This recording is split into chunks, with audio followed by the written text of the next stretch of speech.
Welcome back to our channel, Right for Freedom.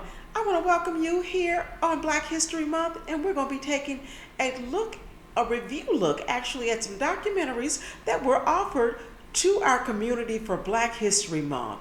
And I want to quote Curtis Mayfield here, and he said, "If you had a choice of colors, which one would you choose, my brother?" So the colors that we're going to be taking a look at for the purposes of our documentary will be the red, the green, and the black of it. That's what we're going to be doing. We're going to be looking at our stories, and we're going to be relating colors to how it is that we're going to be taking a look at them. So a lot of times when we're doing our writing and with our writing group, how we teach writing, or certainly how we communicate back to one another once we learn, is we share our point of view from different perspectives. And how does that relate to colors? So what we're going to do with the green is we're going to be talking about the financial motivation around projects, who it is that stood to gain from the financial product being produced now and in the future. So why it is that piece of work was created and produced and done.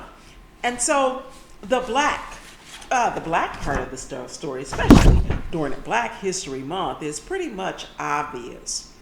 That is us taking a look at the story from the African American point of view, which is a lot of times going to be very different from the majority view. And it should be a natural viewpoint. What is the point of view from the African American point of view, which may be, like I said, something that the entire population may not see or agree with, and we understand, because that's why we all get a chance to do our reviews, right?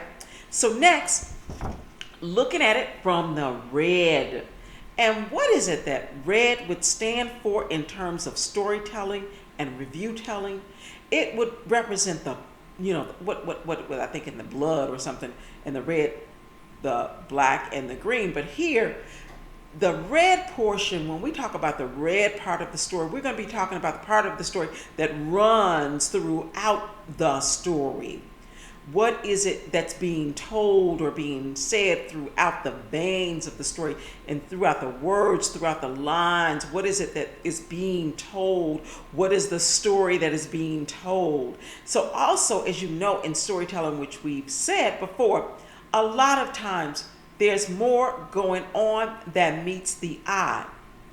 What is the backstory? And that may be where another color comes in. We might, hey, what the heck? We might use blue to represent that.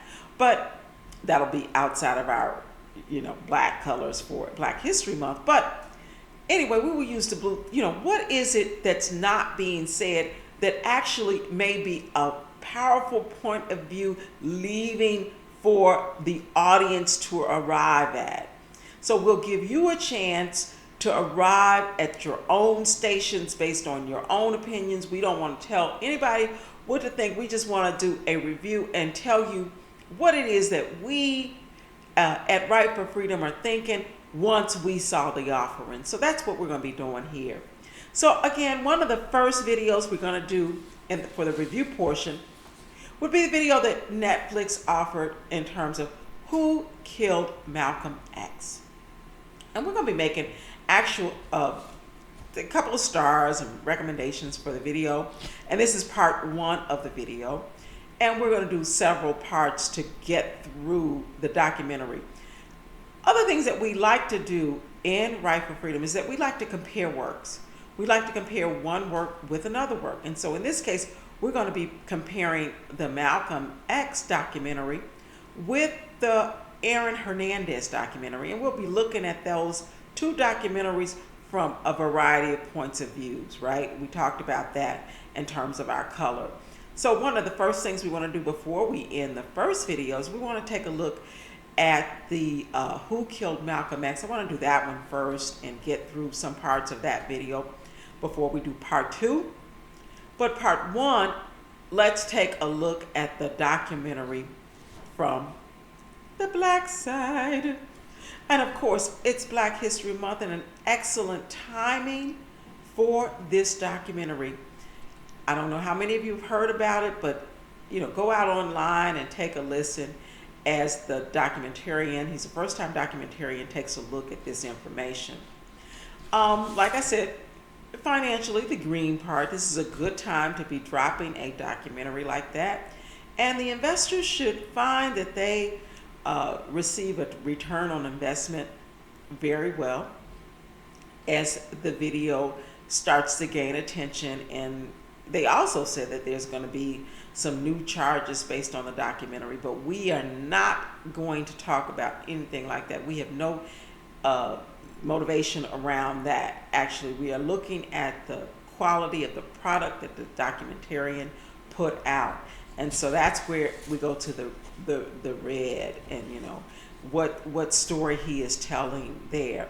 So what he does that gives us a look at the information from a 2020 standpoint is he offers some answers about the motivations of the people who were suspected of the assassination and how those people may not have been involved at all in the assassination. So that's what he does, that I think he does a very good job of in this video, and that's why I'm going to be making a recommendation that you go out and see it, because from a 2020 standpoint, he shows us how it is that the information that was available to us at the time of the assassination was not fully accurate or fully available, and that a new look in 2020 may arrive us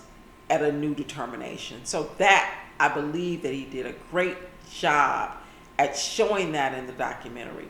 So in part 2 of this work, what I want to take a look at in part 2 is the fact that I am making a recommendation that you all see the documentary. I, however, am not sure about the quality. He was a first-time documentarian, so I actually have some questions about how differently he could have put together the information so that it would have, flowed a little bit differently. Or, like I said, the red content is the information flow through the veins. Do you understand all of the points he's making? Those are kind of things that you can offer up in comments, and we can have a discussion about that. So I want to offer you, like I said, an opportunity to go out and take a look at 2 documentaries. That would be, if you have some time, definitely take a look at the Who Killed Malcolm X, look at the first one, and then come back and comment. And then also a must-see is a documentary about Aaron Hernandez, who is the NFL player. And so I want you all to go out and take a look at those documentaries and give us some comments. And as I said, this is part 1, and then I'm going to do part 2, where we'll get in more depth about each of the documentaries.